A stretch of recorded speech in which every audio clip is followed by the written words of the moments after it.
Hello guys, welcome to a new video. तो आज की वीडियो में हम बात करने वाले हैं फार्मर्स बिल के बारे में। इस बिल में हम जानेंगे कि इस चीज को लेकर क्यों प्रोटेस्ट हो रहे हैं और ये भी जानेंगे कि फार्मर्स की कंसर्न्स और डिमांड क्या क्या है। सो बने रहिएगा वीडियो में एंड तक एंड लेट्स स्टार्ट। तो इसमें टोटल 3 बिल्स हैं, जिसे पहले लोकसभा और फिर राज्यसभा से पास किया गया और अब इस पे प्रेसिडेंट ने भी साइन कर दिया। तो एक ऑफिशियली एक एक्ट बन चुका है, ये लॉ बन चुका है। तो अब बात करते हैं सबसे पहले बिल के बारे में, जो कि है farmers produce trade and commerce promotion and facilitation bill 2020। इस बिल में मेजर 3 पॉइंट्स हैं। सबसे पहला, barrier free inter intra state trade for farmers. दूसरा, installation of private mandis. And तीसरा, providing a e platform for farmers to trade their produce. Private mandi के बारे में हम बाद में बात करेंगे, बट उससे पहले हम बात करते हैं हमारे एग्जिस्टिंग सिस्टम के बारे में जो चले आ रहा है काफी सालों से। उसका नाम है APMC, यानी कि agriculture produce and marketing committees. इसे 1950s में लाया गया था और इंडिया में करेंटली ऑलमोस्ट 7000 APMCs एग्जिस्ट करती है अलग अलग स्टेट्स में। इसे लाने के पीछे का रीजन क्या था? 1950s में जो बड़े बड़े जमींदार थे वो किसानों को बहुत ज्यादा एक्सप्लॉइट करते थे, उनके प्रोड्यूस को रख लेते और औने पौने दाम उन्हें दे देते थे। इसलिए किसानों के इंटरेस्ट और राइट को प्रोटेक्ट करने के लिए APMC को लाया गया। इन APMCs को हिंदी में कृषि मंडी भी कहते हैं। इसमें होता यह था कि किसान अपने प्रोड्यूस, अपनी उपज को लेकर इन मंडियों में जाते थे और उसके बाद वहां पे अलग अलग कमोडिटीज की बोली लगती थी, ऑक्शन होता था। उसके बाद किसान अपने प्रोड्यूस को उसी प्राइस पे मिडिलमैन को बेच देते थे। जो मिडिलमैन है, जो लाइसेंस मिडिलमैन है, ये सरकारी लाइसेंस मिडिलमैन है और हिंदी में हम इसे आड़तिया या फिर बिचौलिया भी कहते हैं।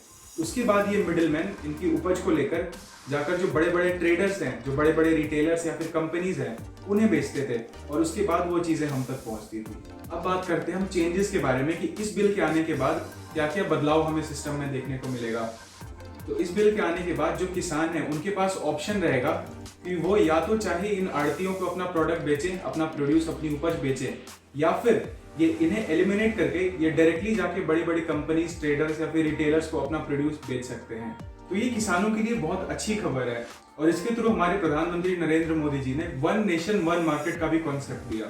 तो अब बात करते हैं हम इसकी लिमिटेशंस के बारे में कि इस बिल को सबसे ज्यादा क्रिटिसाइज क्यों किया जा रहा है तीनों बिल में। किसानों को सबसे पहला डर ये है कि जो APMCs हैं वो बंद हो जाएंगे, क्योंकि जो प्राइवेट मंडी है उस पर टैक्स नहीं लगता, जबकि APMCs पे 3 से 4% तक का टैक्स लगता है। तो जो ट्रेडर्स हैं, जो इंस्टीट्यूशनल बायर्स हैं, वो फिर प्राइवेट मंडी को ही चूज करेंगे APMCs की बजाय। और APMCs को चलाने का अपना सरकारी खर्चा होता है। अगर इसमें ज्यादा खरीद बेच नहीं होगा तो फिर सरकार इस पे क्यों अपने पैसे लगाएगी, जिसके कारण अगले आने वाले कुछ सालों में APMC के बंद होने का भी खतरा है। दूसरा रीजन ये निकल के आता है, फार्मर्स को ये डर है कि उनकी एक नेगोशिएशन पावर खत्म हो जाएगी, क्योंकि इंडिया में 85% फार्मर्स स्मॉल फार्मर्स हैं, उनके पास 2 हेक्टेयर या फिर उससे कम की जमीन है। तो वो जब बड़े बड़े ट्रेडर्स या फिर रिटेलर्स या बड़ी कंपनीज के साथ जब डील करने जाएंगे तो उनके पास नेगोशिएटिंग पावर नहीं होगी, क्योंकि उनके पास ज्यादा कुछ ऑफर करने को होगा नहीं ट्रेडर्स को, क्योंकि वो ज्यादा से ज्यादा 1 या फिर 2 टन तक अपनी प्रोड्यूस ऑफर कर सकते हैं उन पे।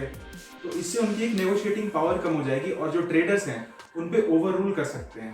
इस बिल में एक पॉइंट है जिसे हमारी सरकार बहुत ज्यादा एडवर्टाइज कर रही है, वो ये है कि अब किसान दूसरे स्टेट्स में जाकर अपने प्रोड्यूस, अपनी उपज को बेच सकते हैं बिना किसी बैरियर के।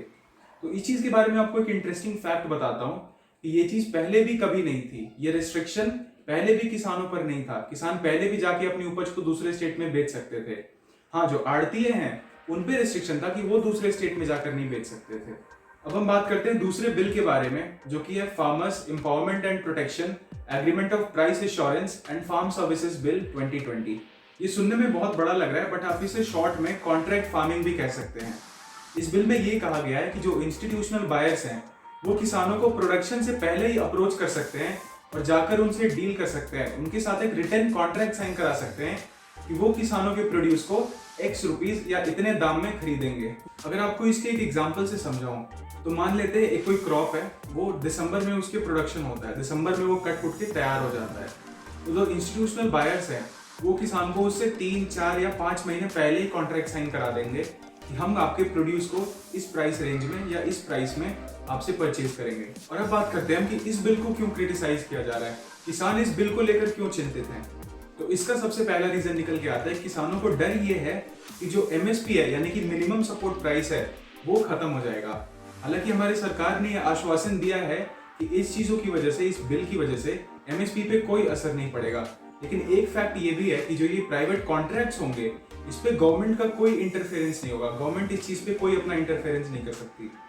और दूसरी बात जो ये इसमें निकल के आती है कि जो एक्ट है उस पे ये कहीं भी मेंशन नहीं किया हुआ है कि जो एमएसपी है वो इम्पोज किया जाएगा प्राइवेट कॉन्ट्रैक्ट्स पे। तो कल को अगर ये इंस्टीट्यूशनल बायर्स हमारे किसानों को अगर एमएसपी से कम प्राइस भी ऑफर करती है, जैसे मान ले अगर एमएसपी 2000 रुपए है और वो किसानों को अगर 1800 या फिर 1600 रुपए भी ऑफर करती है, तो उसमें सरकार इंटरफेयर नहीं कर सकती और किसानों को मजबूरन अपनी उपज बेचनी पड़ेगी। तो यही किसानों के लिए एक सबसे बड़ी चिंता है इस बिल को लेकर। अब जो तीसरा बिल इंट्रोड्यूस हुआ है उसका नाम है the essential commodity amendment bill 2020। अभी तक जो सिस्टम चला रहा था उसमें ये था कि जो आड़तिया लोग हैं, जो मिडिलमैन हैं, वो करते ये थे कि जो कोई भी कमोडिटी है उसे होल्ड करके स्टोर कर लेते थे लंबे टाइम तक, ताकि जब उसका प्राइस बढ़ जाए तो तब उसे वो बेच सके। पर अब इस बिल के आने के बाद जो प्राइवेट ट्रेडर्स है, जो इंस्टीट्यूशनल बायर्स हैं या जो बड़ी बड़ी कंपनीज है, उन्हें एक अथॉरिटी मिल गई कि अगर वो चाहें तो किसी कमोडिटी को लंबे समय तक होल्ड करके रख सकते हैं, उस पर कोई भी सरकारी चेक नहीं किया जाएगा।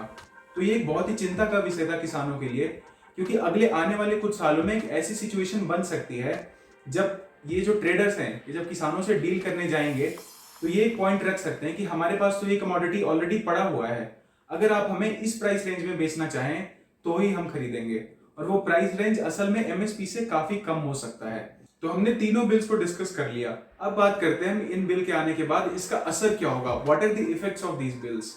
तो सबसे पहला असर पड़ेगा कि जो मिडिल मैन है, आड़तिया या बिचौलिए लोग हैं, वो जॉबलेस हो जाएंगे, उनके पास कोई अर्निंग का सोर्स नहीं रहेगा। सिर्फ हरियाणा में 35,000 आड़तिया हैं। हर आड़तिये के पास 2 अकाउंटेंट्स होते हैं जो हिसाब किताब देखते हैं, और उनके पास 20 से 30 लेबर वर्कर्स होती है जो सामान ढोने का काम करती है।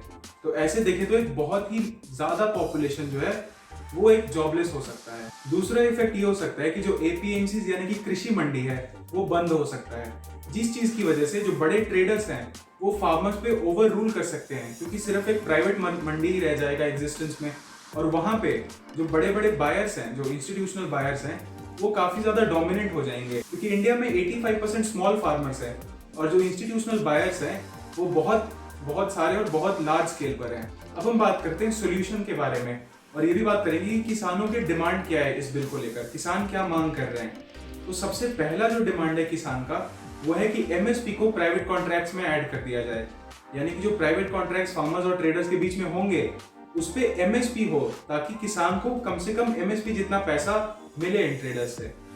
अगर ये एमएसपी को कॉन्ट्रैक्ट्स में ऐड कर दिया जाता है तो मेजॉरिटी फार्मर्स की प्रॉब्लम सॉल्व हो जाएंगे। और अब जो दूसरा रीजन ये निकल के आता है, दूसरा सजेशन मैं कहूंगा कि सरकार को इस बिल को लाने की बजाय जो एपीएमसी थी उसमें रिफॉर्म्स लाने चाहिए थे, उस सिस्टम को इम्प्रूव करना चाहिए था। हाँ, थोड़ा मुश्किल होता, थोड़ा टाइम कंज्यूमिंग होता, बट उस चीज को रिफॉर्म लाने की वजह से ये होता कि किसान प्रोटेस्ट नहीं करते, किसान की इंटरेस्ट बची रहती। अब मैं आपको अपनी राय बताता हूँ कि मैं क्या सोचता हूँ इस बिल को लेकर।